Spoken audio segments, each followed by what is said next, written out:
اے زما مسلمان اورورا ته هسې یو سوچ وکا ته مړ سوې په قبر کې د شیخ کې او خپل قربان او بچان در څخه ولاړ سي تا یوازې پرېږدي او دوی خپل کورو ته درڅخه ولاړ سي 3 ورځې ستا په کور کې زړاو وي 3 ورځې ستا په کور کې غم وي 3 ورځې ستا په کور کې فاتحه وي خلک ستا کور ته ځي او راځي فاتحه هم ختمه سي 3 ورځې بعد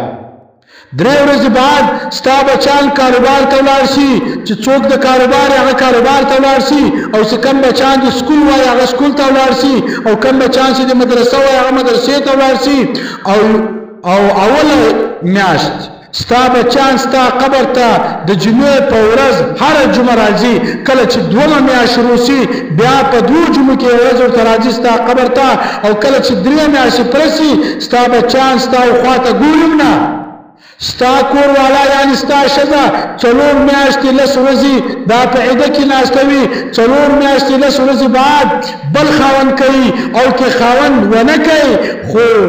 دې هغه ستا غم هیر کوي د دې پر مخ واپس هغه خنداګانې هغه مجلسونه لکه څنګه چې په ژوندون کې د دې په وخت کې هغه خنداګانې او مجلسونه وو نو ستا د مرګ 4-5 میاشتې بعد ستا په کور کې ستا بچان واپس هغه رقم خنداګانې کوي هغه رقم مجلسونه کوي خو ته په کور کې موجود نه یې ته په کور کې نه نو 15 میاشتې بعد په کور کې د ټي وي شروع شي ډرامې کتل شروع شي خنداګانې شروع شي طاهر کې ستا خواته په میاشت هم نه درځي نو یا مسلمان وروره دا هغه اولاد ده دا هغه ښځه ده ستا به د ده دپاره حرام راول تا به د دوی دپاره غلاګانې کولې تا به د دوی دپاره دروغ ویل مسلمان ته به د دوکه ورکوله تا به دوی دپاره جایز و ناجایز ته نه کتل تا به د دوی دپاره سود کول په هره طریقه به دوی ساتل دوی ته به د دنیا راوړله خو دوی 15 میاشتې بعد طاهروي موږ او تاسو ته دا پکار ده چې د دغو بچو دپاره الله خفه نه کړو د دغو بچو دپاره حرام مال رانه وړو د دغو بچو لپاره غلاګانې ونه کړو سود ونه کړو مسلمان ته دوکه ورنه کړو ته به په خپل قبر کې یوازې پروت یې هېڅوک به هم نه وي در سره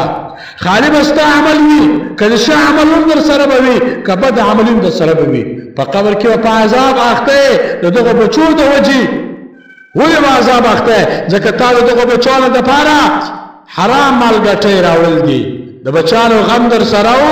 تا په غلام پیسې ګټلې په دوکه دې هم ګټلې د مسلمان په سترګو کې دې خاورې واچولې خو تا به پیسې کور ته راوړلې تا به خوراک کور ته راوړی د خپل بیبي دپاره د خپل د بچانو دپاره به ته الله خفه کوي او اوس هغه بچان په میاشتو هم ستا خواته نه درځي په میاشتو نه په کلو کې ستا خواته نه درځي نه په تا پسې خیرات کوي نو خپل آخرت د خپل اولاد لپاره مه خرابوئ نیک عمل کوه په خپل بچو باندې حلال مال خوره دیني تربیه وکئ تاسې دیني تربیه د خپل اولاد وکئ او حلال نفقه باندې خورئ سې د دغو بچانو دپاره الله مه خفه کوه د دغه بچانو دپاره خپل ځان جهنم ته مه غورځوه د دغه بچانو دپاره او خپل ځان په قبر کې یوازې تنها مه پرېږده ای زما عزتمند ورونو مسلمانانو هر یو دې په خپل ګریوان کې وګوري دا سوچ دې وکړي چې د ډېرو پلاران مړ شو د چا په یاد دي یوه میاشت به دې په یاد وي راځه یو کال به تا خپل پلار په یاد وي یو کال به ته په پلار پسې دعاګانې وکړې یو کال به ته په پلار پسې خیراتونه وکړې یو کال به ته د پلار مزار ته ورسې زیارت به وکړې دعا به ورته وکړې لیکن د یو کاله بعد د چا پلار نه په یاد